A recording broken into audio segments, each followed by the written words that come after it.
This is the story of the Ram Mandir, a tapestry of devotion, struggle and unity embroidered into India's rich cultural fabric. In ancient times, a majestic temple dedicated to Lord Ram stood at his birthplace. It was constructed by King Kush, the son of Lord Ram, who wanted to honor his father's legacy. The temple thrived for many years, becoming a symbol of devotion and worship for Hindus across the region.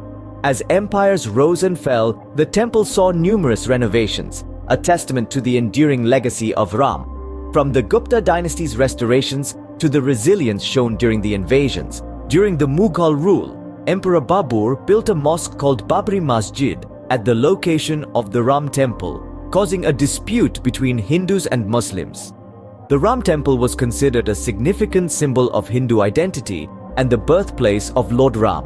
The Hindu community fought for its restoration, and the existence of the Ram temple was documented by European Jesuit missionary Joseph Tiefenthaler in his writings. As per the most popular version, which finds mention in government gazettes, Mughal ruler Babur's general Mir Baqi constructed a mosque after raising a temple at Ram's birthplace in Ayodhya's Ramkot. During the reign of Aurangzeb, the Ram temple in Ayodhya faced a threat when the governor of Ayodhya ordered the demolition of the temple and the construction of a mosque in its place.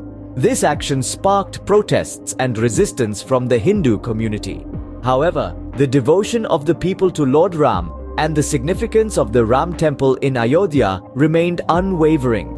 Despite numerous obstacles and challenges, the temple continued to serve as a symbol of faith and resilience for Hindus who hoped for the restoration of their sacred site. As per the most popular version, which finds mention in government gazettes, Mughal ruler Babur's general Mir Baqi constructed a mosque after raising a temple at Ram's birthplace in Ayodhya's Ramkot.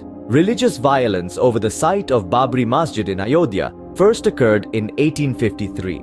During the reign of Nawab Wajid Shah of Awadh, the Nirmohis, a Hindu sect, claimed that a Hindu temple had been demolished during Babur's era to make way for the mosque. 6 years later, the British installed a fence to divide the site into two sections. Muslims were permitted to pray inside the mosque, while the outer court was designated for Hindu use. 1949, idol of Ram Lalla appear inside the Babri Mosque, leading to the start of the legal battles. Gopal Singh Visharad files a petition for the right to worship the idols at the site. Hashim Ansari opposes, seeking the removal of idols and retention of the mosque. The government locks the premises but allows priests to perform daily puja. 1961, the Sunni Central Waqf Board files a suit in the Faizabad Civil Court claiming the Babri Mosque as a Waqf property and seeking restoration of the property to Muslims. In the late 1980s, India witnessed a period of socio-political unrest due to the Mandal Commission's recommendations and the rise of the Ram Janmabhoomi movement. The VHP, RSS and BJP spearheaded the campaign to build a grand temple dedicated to Lord Ram on the disputed site in Ayodhya. The movement gained momentum when senior BJP leader Lal Krishna Advani embarked on the historic Rath Yatra from Somnath to Ayodhya, garnering massive support from the masses. In January 1885, Mahant Raghubir Das submitted a request to the Faizabad District Court, seeking approval to construct a canopy on the Ram Chabutra, a raised platform situated outside the mosque. However, the plea was denied. The local court had ordered the opening of a mosque for Hindus to offer prayers after a plea by Hari Shankar Dubey. The government had complied with the court's directive, allowing all Hindus to access the site, with the mosque taking on a dual role as a Hindu temple. Before the court's decision, only a Hindu priest had the authority to conduct an annual puja. However, following the verdict, all Hindus were granted access to the site, thereby leading to the mosque assuming a dual role as a Hindu temple.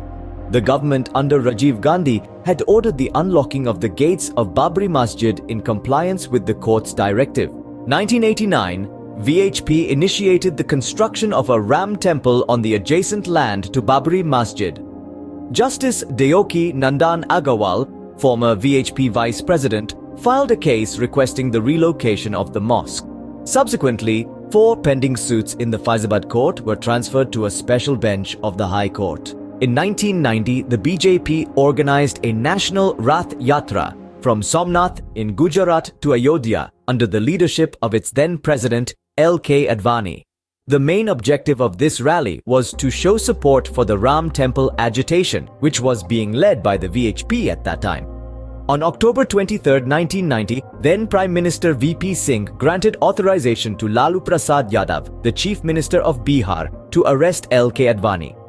The then BJP president was taken into preventive custody as his procession crossed the border between Uttar Pradesh and Bihar.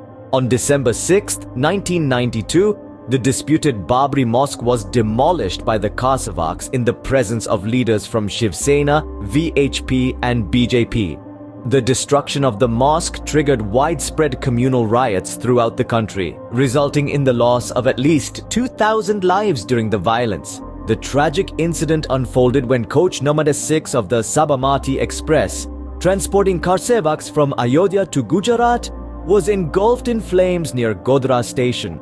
This horrifying event resulted in the loss of 58 lives, igniting the spark that eventually led to the Gujarat riots, claiming over 1,000 lives. In 2003, the Archaeological Survey of India, ASI, conducted a survey of a disputed site and found evidence of a significant Hindu complex lying beneath the mosque. However, Muslim organizations contested these findings, resulting in persistent disagreements over the historical interpretation of the site. In 2010, the Allahabad High Court made a judgment on 4 title suits regarding a dispute.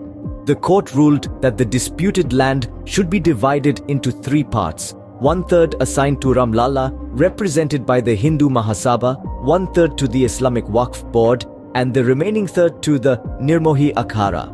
Subsequently, in December, both the Akhil Bharatiya Hindu Mahasabha and the Sunni Waqf Board challenged the High Court's decision by approaching the Supreme Court. All 3 parties, including the Nirmohi Akhara, Ram Lalla Virajman, and Sunni Waqf Board, filed an appeal against the verdict of the Allahabad High Court. The Supreme Court stayed the HC order of splitting the disputed site in 3 parts. On November 9, 2019, the Supreme Court issued a verdict regarding the disputed land of 2.77 acres. The verdict ordered the land to be transferred to a trust that the Government of India would establish for the construction of the Ram Janmabhoomi temple. Additionally, the court directed the government to allocate 5 acres of land at a different location to the Sunni Waqf Board for the construction of a mosque. The bench that issued the order was led by the former Chief Justice of India, Ranjan Gogoi.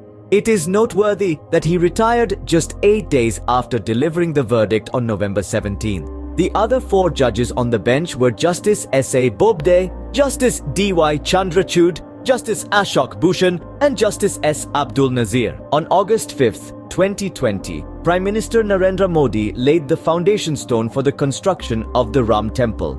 The Prime Minister also unveiled a plaque and released a commemorative postal stamp. Now, after this long battle, the consecration, Pran Pratishta of Ram Lalla is scheduled to take place between 12:15 p.m. and 12:45 p.m. on January 22nd, marking the inauguration of the Ram Temple in Ayodhya. The ceremony will be presided over by Prime Minister Narendra Modi, and he will be accompanied by Uttar Pradesh Chief Minister Yogi Adityanath, RSS Chief Mohan Bhagwat, Uttar Pradesh Governor Anandiben Patel, and President of the Temple Trust Mahant Nritya Gopal Das. Over 7,000 dignitaries, including cricketers, people from the entertainment world and businessmen, have been invited to attend the ceremony.